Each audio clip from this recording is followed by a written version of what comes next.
What do you do when 50,000 people witness the same moment but see completely different things? Most people trust their eyes. Some trust the crowd. Babe Ruth made everyone question what they saw. Chicago, October 1st, 1932. Wrigley Field, World Series Game 3. Cubs versus Yankees. The score is tied 4-4. Fifth inning, 2 strikes on Ruth. The crowd is screaming, hostile, hateful, calling him washed up, fat, old. Ruth steps out of the batter's box and does something nobody expects. He raises his arm, points. Some say he pointed at the pitcher. Some say he pointed at the Cubs' dugout. Some say he pointed at center field, 440 feet away. And then he swings. The ball travels exactly where people think he pointed. Or does it? For 90 years, baseball has argued about what really happened, the called shot, the most famous at-bat in history. The most controversial moment in sports. But here's what nobody talks about, what Ruth said as he rounded the bases, what the Cubs catcher heard, what the umpire saw. The truth is more complex than the legend. But let's rewind a little. Chicago, Illinois, Wrigley Field, October 1st, 1932. Saturday afternoon, 1 p.m., 4 hours before the most controversial moment in baseball history. The World Series is in its 3rd game. New York Yankees versus Chicago Cubs. The Yankees lead the series 2-0. Dominant performances. Game 1, Yankees won 12-6. Game 2, Yankees won 5-2. The Cubs are desperate, facing elimination, needing something, anything, to shift momentum. The atmosphere at Wrigley Field is electric, but not the good kind of electric. The hostile kind, the dangerous kind. 50,000 Cubs fans packed into the stadium, and they are angry. Angry at the Yankees for dominating, angry at Babe Ruth specifically, because Ruth represents everything Cubs fans hate right now: success, confidence, dominance, and Ruth has been rubbing it in. Yesterday, during Game 2, Ruth hit a home run. As he rounded the bases, he made gestures at the Cubs' dugout, mocking them, laughing. The Cubs players responded, shouting insults, personal attacks, the ugliest trash talk in World Series history. And it is about to get worse. But the tension started before the series even began. September 28th, 1932, 3 days before Game 1. The Cubs made a decision that enraged the Yankees. Mark Koenig, former Yankees shortstop, was traded to the Cubs midseason, helped them win the National League pennant, hit .353 in 33 games. Crucial player. The Cubs voted to give him only half a World Series share. Half. Despite his contribution. The Yankees found out, were furious. Koenig was their friend, their former teammate, and the Cubs disrespected him, gave him half pay while giving full shares to players who contributed less. Babe Ruth, in particular, was livid, made it his mission to make the Cubs pay, not with complaints, with performance, and with psychological warfare. During Game 1, the Yankees' bench was brutal, shouting at the Cubs, calling them cheap, calling them cowards. The Cubs' bench responded, insults flying both directions, but the Yankees' insults had teeth, because they were winning. The Cubs' insults sounded like desperation, because they were losing. By Game 3, the hatred is real, personal. This is not just baseball anymore. This is war. October 1st, 1932, 2:30 p.m. Game 3 begins. The Cubs take an early lead, 3-0 after 2 innings. The crowd is ecstatic. Finally something going right. But then the Yankees respond. 3rd inning, Lou Gehrig hits a home run, 3-1. 4th inning, Babe Ruth comes to bat. First at-bat of the day, Cubs pitcher Charlie Root is on the mound, 33 years old, good pitcher, 15-10 record this season, but facing Babe Ruth in the World Series is different. Root throws, fastball, outside, Ball 1, throws again, curveball. Ruth swings, foul ball. Strike 1, third pitch, fastball, middle of the plate. Ruth swings, contact. The sound echoes through Wrigley Field. The ball rockets off Ruth's bat, rising, climbing, headed toward right field. Over the fence. Home run. Ruth rounds the bases, slow, deliberate. As he passes the Cubs' dugout, he shouts something. Nobody agrees on what. Some say he yelled, "That's one." Others say he made a gesture. Others say he just smiled, but the Cubs heard it. Whatever it was, and they responded. The entire Cubs bench erupts, players standing, shouting.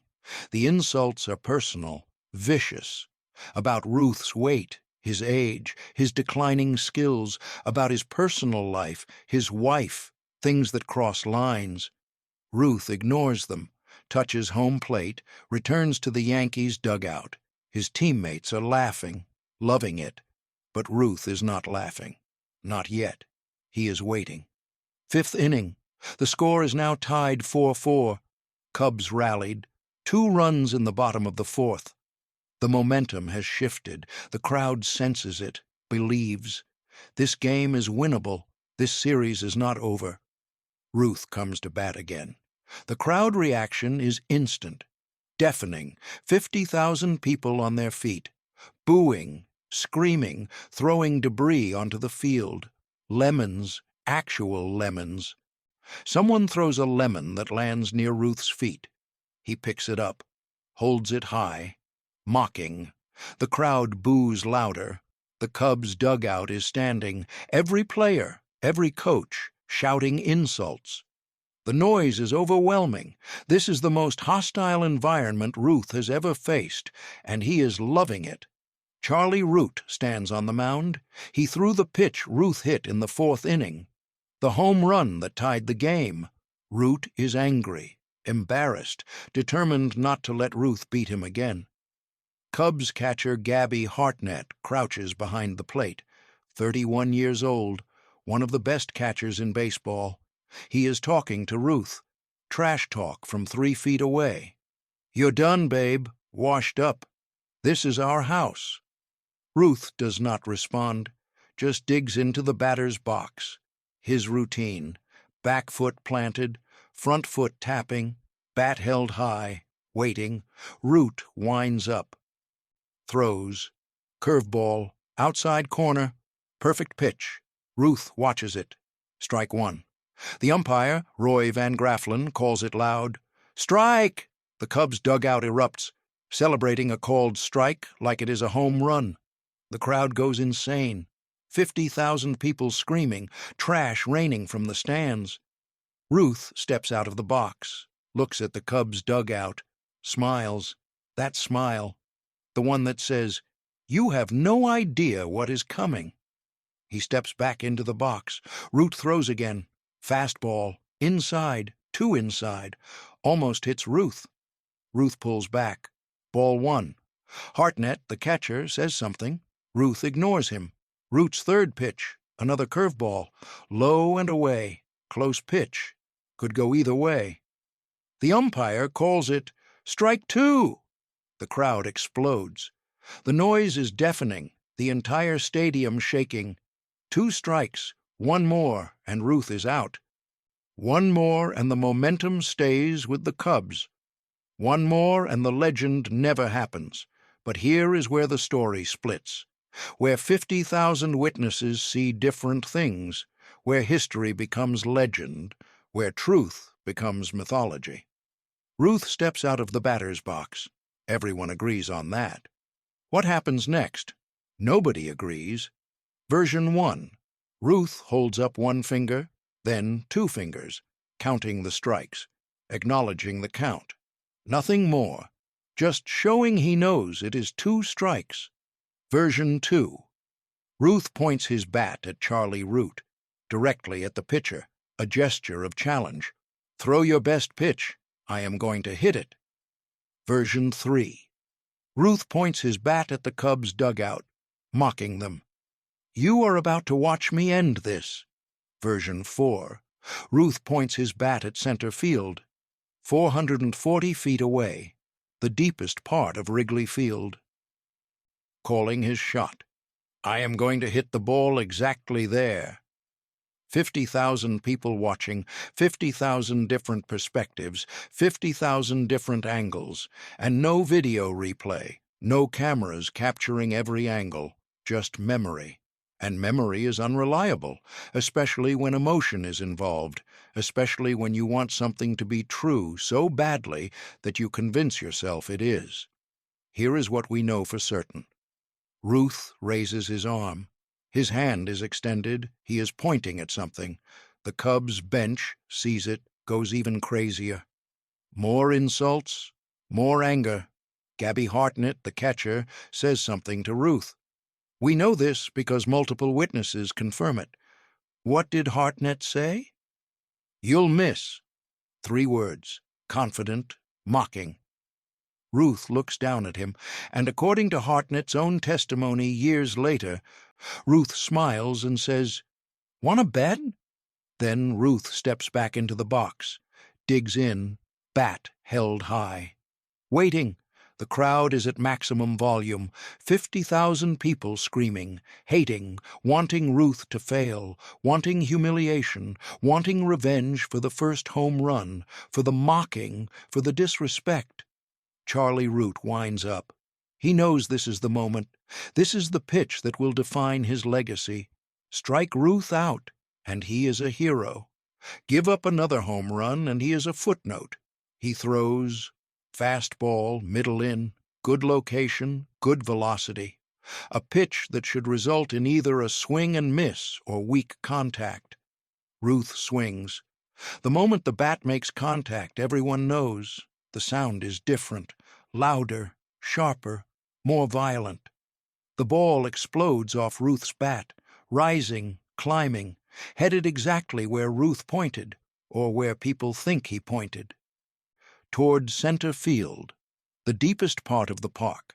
The center fielder does not even move, just watches, knowing it is gone, knowing it is over. The ball keeps climbing, 400 feet, 420 feet, 440 feet, lands in the center field bleachers. One of the longest home runs ever hit at Wrigley Field. The crowd goes silent. 50,000 people, completely silent, shocked, devastated, unable to process what just happened. Ruth drops his bat, starts his home run trot, slow, methodical. As he rounds first base, he looks at the Cubs' dugout.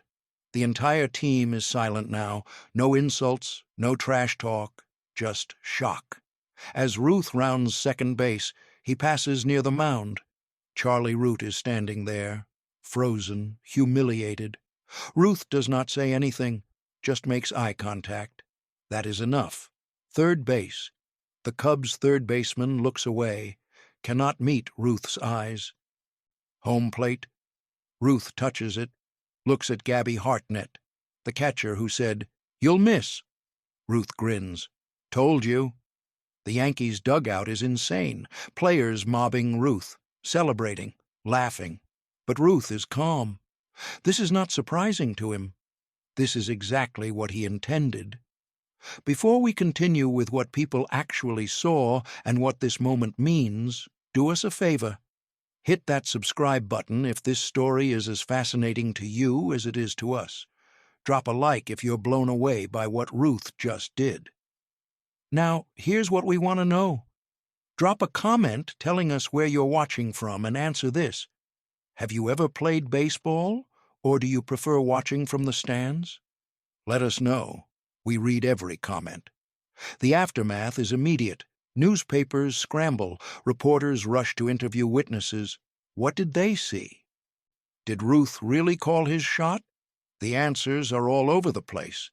Reporter Joe Williams, sitting in the press box, writes, "Ruth pointed to center field and said he would hit the ball there. Then he did exactly that." Reporter Paul Gallico, sitting 3 rows behind Williams, writes, "Ruth held up 2 fingers to indicate the count. He did not point at anything specific." Reporter Westbrook Pegler, sitting in a different section, writes, Ruth made a gesture toward the Cubs' dugout, mocking them. He did not call his shot. 3 professional journalists, all watching the same at-bat, all writing completely different stories. The players are asked. Yankees players say, "Yes, he called it. We all saw it. He pointed at center field." Cubs players say, "No, he did not call it. He held up fingers showing the count. Nothing more." Charlie Root, the pitcher, is adamant for the rest of his life. Ruth did not call his shot. If he had, I would have knocked him down with the next pitch. Nobody shows me up like that. Gabby Hartnett, the catcher, changes his story multiple times over the years. In 1932, immediately after, he did not call anything, just got lucky. In 1948, maybe he pointed, I do not remember clearly. In 1960, yeah, he called it. I was right there, I heard him. So which is true? Did Ruth call his shot or not? Here is what we know from film evidence. There is one film camera at Wrigley Field that day. Amateur footage. Grainy, low quality, shot from the third base side. The film shows Ruth at bat, shows him raising his arm, but the angle is wrong. You cannot see clearly where he is pointing. Is it at the pitcher, the dugout, center field? The film is inconclusive. For 90 years, experts have analyzed that footage, trying to determine the truth. Some say the arm angle suggests he pointed at center field. Others say he pointed at the Cubs' dugout. Others say he just held up fingers. The film does not solve the debate. It just adds to it. Here is another fact. Ruth himself gave conflicting accounts. Immediately after the game, reporters ask him. Ruth says, "I was pointing at Root, telling him to throw his best pitch." But in 1933, 1 year later, Ruth says in an interview, "Yeah, I called my shot, pointed right at the center field bleachers." In 1946, Ruth is asked again. He says, "Did I call it? I do not remember. It was a long time ago." Why would Ruth not remember? This is the most famous at-bat of his career. The answer is simple. Ruth hit 714 home runs in his career. He hit hundreds in dramatic situations. To him, this was just another home run. Special because it was the World Series, but not uniquely special. Only later, as the legend grew, did Ruth realize how significant this moment had become. And by then, even he was not sure what actually happened. So what is the truth? Here is the most likely explanation. Ruth did make a gesture. He raised his arm. He was pointing at something. But what? The evidence suggests he was pointing at the Cubs' dugout, mocking them, responding to their insults. The gesture meant, "You keep talking, I keep hitting home runs. Who is winning?" But the crowd, desperate to see something extraordinary, saw what they wanted to see. They saw Ruth pointing at center field, calling his shot, predicting exactly where the ball would land. And when the ball actually landed in center field, their memory solidified. He called it. I saw it. He pointed right there. This is how legends are born. A gesture is made. The outcome matches one possible interpretation. Memory fills in the gaps. And suddenly, history is created. The truth does not matter anymore. The legend is better. But here is what makes this story truly remarkable. Ruth knew. He knew people would argue about this forever. And he loved it. Years later, someone asked Ruth if he really called his shot. Ruth smiled and said, "It makes a good story, doesn't it?" That is the perfect answer. Because Ruth understood something fundamental. In sports, the legend is often more important than the truth.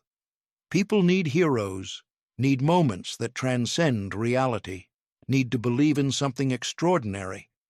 Did Ruth call his shot? Maybe, maybe not. But millions of people believe he did, and that belief has inspired generations. Little kids playing baseball in backyards, pointing at fences, trying to be like Babe Ruth. Players at every level, from Little League to the majors, calling their shots, honoring the legend. The moment has transcended sports, become part of American mythology, like George Washington and the cherry tree. Maybe it happened, maybe it did not, but it represents something true about the character, about the values, about the aspiration. The rest of the game is almost irrelevant. Almost. Lou Gehrig bats after Ruth. First pitch, home run, back-to-back home runs.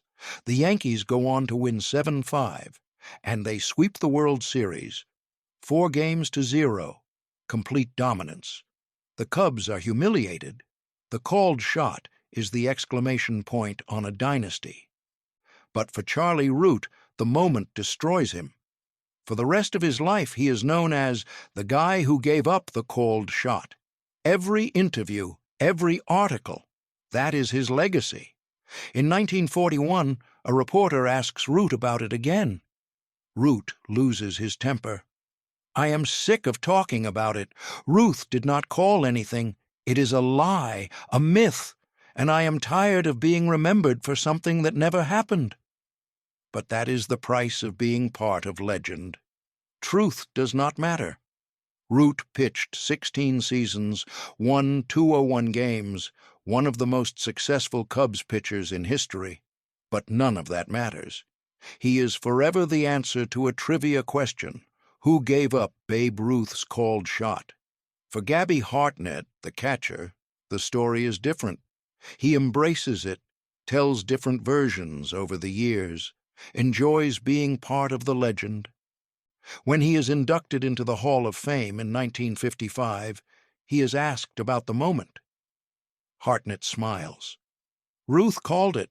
I was right there, 3 feet away. And when that ball left his bat, I knew we were watching history." It is a good answer.